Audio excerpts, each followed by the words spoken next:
राजस्थान की माटी के कण कण में वीरता की गाथाएं समाई हुई हैं। इन वीर गाथाओं के साथ साथ अनेक प्रेम कहानियां भी समाहित है, जो आज भी हर व्यक्ति की जुबान पर है। इन प्रेम कहानियों को कोई संगीत के माध्यम से प्रस्तुत करता है, तो कोई कहानी के माध्यम से, तो कोई नाटक के माध्यम से। कई प्रेम कहानियां तो इतनी महान रही कि उन पर तो काव्य तक लिखे गए हैं। नमस्कार दोस्तों, आपका स्वागत है मेरी एक और यूट्यूब वीडियो में। तो आज हम बात कर रहे हैं एक ऐसी ही प्रेम कहानी की जिस पर कई काव्य और कई कविताएं लिखी गई है। यह प्रेम कहानी है मूमल और महेंद्र की प्रेम की, और जानते हैं कि कैसे एक शक के कारण एक प्रेमी ने अपनी ही प्रेमिका को हमेशा के लिए खो दिया। तो कहानी की शुरुआत होती है जब गुजरात का शासक हमीर जडेजा अपने ससुराल अमरकोट, जो आज के सिंध के पाकिस्तान में है, में आया हुआ था। हमीर जडेजा का विवाह अमरकोट के राणा विशलदे की पुत्री से हुआ था। राणा विशलदे का एक पुत्र भी था जिसका नाम महेंद्र था। महेंद्र और हमीर लगभग एक ही उम्र के थे, इसलिए दोनों जीजा और साला में खूब बनती थी। एक दिन वो दोनों शिकार के लिए निकले और वो दोनों एक हिरन का पीछा करते करते अपने राज्य से बहुत दूर लोदरवा राज्य जैसलमेर की काक नदी के किनारे आ पहुंचे। हिरन अपनी जान बचाने के लिए नदी में कूद गया। अब शिकार तो उनके हाथ से निकल चुका था, पर वो दोनों बहुत थक चुके थे, उन्हें विश्राम की जरूरत थी। तो उन दोनों ने जब अपने आसपास देखा तो एक बहुत ही सुंदर बगीचा और महल दिखाई दिया।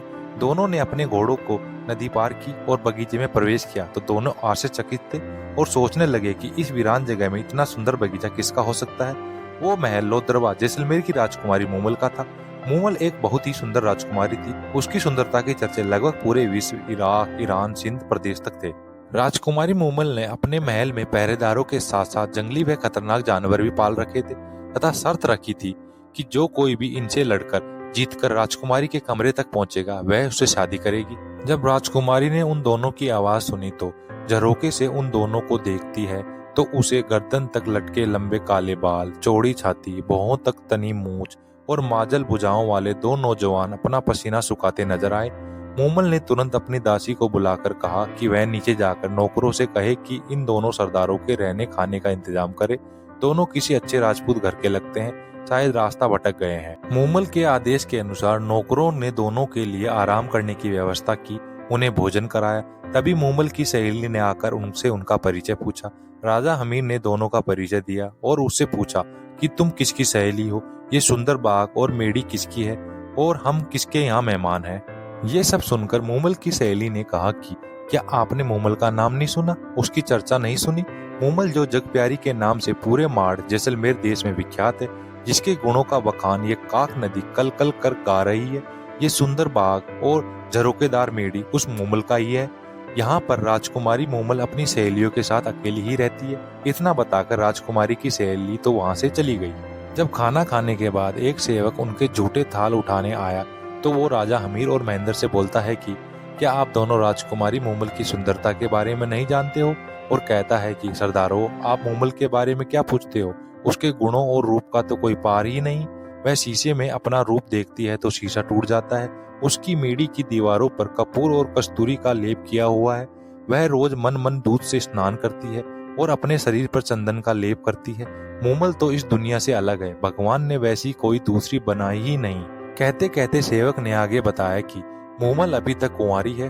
मूमल ने प्रण ले रखा है कि वह विवाह उसी से करेगी जो उसका दिल जीत लेगा, नहीं तो वह पूरी उम्र कुंवारी ही रहेगी। कुछ देर बाद मूमल की सहेली आकर राजा हमीर और महेंद्र से कहती है कि मूमल आप दोनों में से एक से मिलना चाहती है। हमीर ने अपने साले महेंद्र को जाने के लिए कहा, पर महेंद्र ने हमीर से कहा कि आप मेरे से बड़े हैं तो पहले आप जाए। हमीर को मेढ़ी के पास छोड़कर सहेली ने कहा, आप भीतर पधारे, मूमल मेढ़ी में आपका इंतजार कर रही है। हमीर जैसे ही आगे चौक में पहुंचा तो उसने देखा आगे रास्ते में शेर बैठा दिखाई दिया और दूसरी ओर देखा तो एक विशाल अजगर दिखाई दिया। हमीर ने सोचा कि मूमल एक डायन है जो उसे अपने माया जाल में फंसाकर उसे बस में कर मारना चाहती है। वह तुरंत चौक से ही वापस आ गया। हमीर महेंद्र को कुछ बता पाता उससे पहले ही सहेली ने आकर उससे बोला कि आप चले, राजकुमारी आपका इंतजार कर रही है। महेंद्र ने अपना अंग रखा पहना और हाथ में भाला लेकर मूमल की सहेली के पीछे पीछे चलने लगा। सहेली ने उसे भी हमीर की तरह चौक में ही छोड़ दिया। महेंद्र को भी चौक में बैठा शेर दिखाई दिया, पर उसने अपना भाला उठाया और पूरी ताकत से शेर पर वार कर दिया। शेर जमीन पर लुढ़क गया और उसकी चमड़ी में भरा भूसा बाहर आ गया। महेंद्र को यह देखकर मन ही मन हंसी आई और वह समझ गया कि राजकुमारी उसकी परीक्षा ले रही है। महेंद्र मूमल की मेढ़ी में प्रवेश करता है तो वह मूमल की सुंदरता को देखकर ठिठक सा जाता है। मूमल की सुंदरता देखकर महेंद्र के मुंह से अनायास ही निकल पड़ा कि किसी मंदिर में ऐसी मूर्ति नहीं होगी और न ही किसी राजा के रणवास में ऐसा रूप होगा। महेंद्र तो मूमल को ठगा सा देखता रहा, पर मूमल भी महेंद्र के चेहरे पर तेज को देखकर उनसे प्रभावित हुए बिना नहीं रह पाई।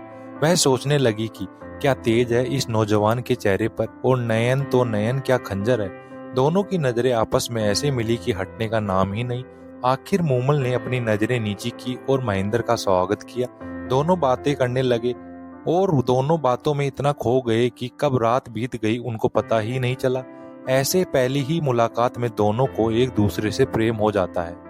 उधर हमीर को ये चिंता सताने लगी कि महेंद्र के साथ कोई अनहोनी न हो जाए। सुबह उसने एक सेवक से संदेशा भिजवाया कि अब उनको अपने राज्य वापस चलना चाहिए, पर महेंद्र तो मूमल को छोड़कर जाना ही नहीं चाहता था। मूमल भी ये नहीं चाहती थी कि महेंद्र वहां से जाए। जाने से पहले मूमल ने महेंद्र से एक वादा लिया कि वो रोज मूमल से मिलने आए। महेंद्र ने वादा तो कर लिया, पर वो अपने राज्य लौटते समय यही सोचता रहा कि इतनी दूर कैसे आ पाएगा, क्योंकि अमरकोट से लोदरवा की दूरी लगभग 100 कोस है। जब महेंद्र अपने देश जा रहा था तो उसे मूमल के अलावा कुछ न दिखाई दे रहा था। वह रास्ते में चलते हुए गा रहा था, मारी मांडे चिए मूमल हाले नी अमरने देश, अर्थात मेरी मांड देश की मूमल, आओ मेरे साथ अमरकोट चलो। महेंद्र अमरकोट पहुंच गया। अब दिन तो उसका जैसे तैसे निकल जाता, पर जैसे जैसे शाम होने को आती उसको मूमल दिखाई देने लगती। वो सोचने लगता कि कैसे भी कर अब मूमल से मिलकर आऊं, और वो यही सोचने लगता कि कैसे रातों रात लोदरवा जाकर मूमल से मिलकर वापस अमरकोट आ सके। उसने अपने राय का रामू ऊंट चराने वाले को बुलाकर पूछा कि क्या तेरे पास ऐसा ऊंट नहीं है जो एक ही रात में लोदरवा जाकर अमरकोट वापस आ सके। तो रामू ने महेंद्र को एक ऊंट जिसका नाम चीतल था उसको सजाकर दे दिया। चीतल ऊंट बहुत तेज दौड़ता था। महेंद्र चीतल पर बैठकर ऐड लगाता है और लोदरवा मूमल के पास पहुंच जाता है। रात के तीसरे पहर महेंद्र फिर से चीतल पर बैठता है और अपने राज्य अमरकोट आ जाता है। महेंद्र पहले से ही विवाहित था, उसकी 7 पत्नियां थी, इसलिए वो मूमल से शादी नहीं कर सकता था। 7-8 महीनों तक दोनों रोज मिलते। मूमल से मिलने जाने के कारण महेंद्र अपनी रानियों को समय नहीं दे पा रहा था, जिसके कारण उनको शक होने लगा। एक दिन सभी रानियां महेंद्र की मां को बताने जाती है कि उनका बेटा रात में कहीं चला जाता है और फिर सुबह होने से पहले अपने कक्ष में लौट आता है। यह सुनकर महेंद्र की मां ने उनसे पूछा कि जब वह वापस आता है तो उसकी हालत कैसी होती है। तब सबसे छोटी रानी ने कहा, वह पूरी तरह भीगी हुई हालत में होता है। महेंद्र की मां ने उनसे कहा कि अब जब भी वो जाए तो उसके बालों से झरता हुआ पानी इकट्ठा कर लेना और मुझे दिखाना। अगली रात जब महेंद्र अपने कक्ष में आया और सो गया, तब उसकी पत्नी ने उसके सर के नीचे एक कटोरा रख दिया ताकि बालों का पानी उस कटोरे में इकट्ठा हो सके। जब महेंद्र की मां ने वो पानी चखा तो वो तुरंत समझ गई कि यह पानी काक नदी का है और काक नदी के किनारे मूमल की मेड़ी महल है। महेंद्र की मां ने रानियों को बताया कि ये रात को मूमल से मिलने जाता है, तो रानियों ने उसे रोकने के लिए चीतल ऊंट को बदलवा दिया।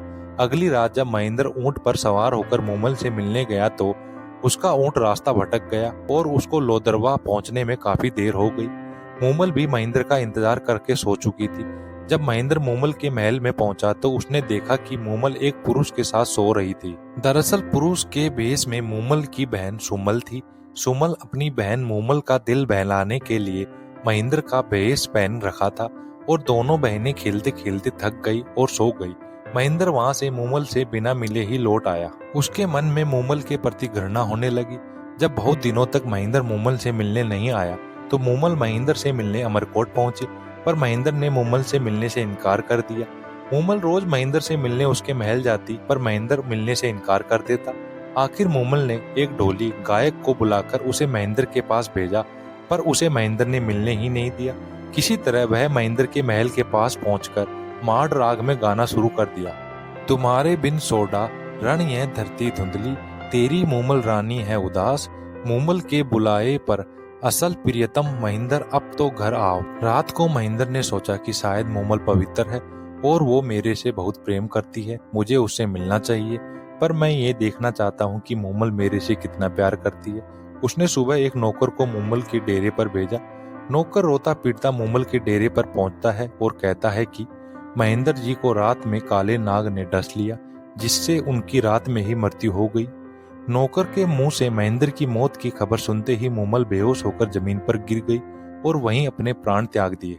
महेंद्र को जब पता चला कि उसकी मौत की खबर सुनने मात्र से ही मूमल की मृत्यु हो गई तो वो मूमल के वियोग में पागल हो गया और सारी उम्र हाय म्हारी प्यारी मूमल, हाय म्हारी प्यारी मूमल कहता रहा। और इस तरह महेंद्र और मूमल की प्रेम कहानी एक शक के कारण अधूरी रह गई, पर इन दोनों की यह प्रेम कहानी राजस्थान के इतिहास में हमेशा के लिए अमर हो गई। तो आज के वीडियो में इतना ही, मिलते हैं नेक्स्ट वीडियो में। धन्यवाद। जय हिंद, जय भारत। वीडियो को लाइक करें, शेयर करें और प्लीज चैनल को सब्सक्राइब करें।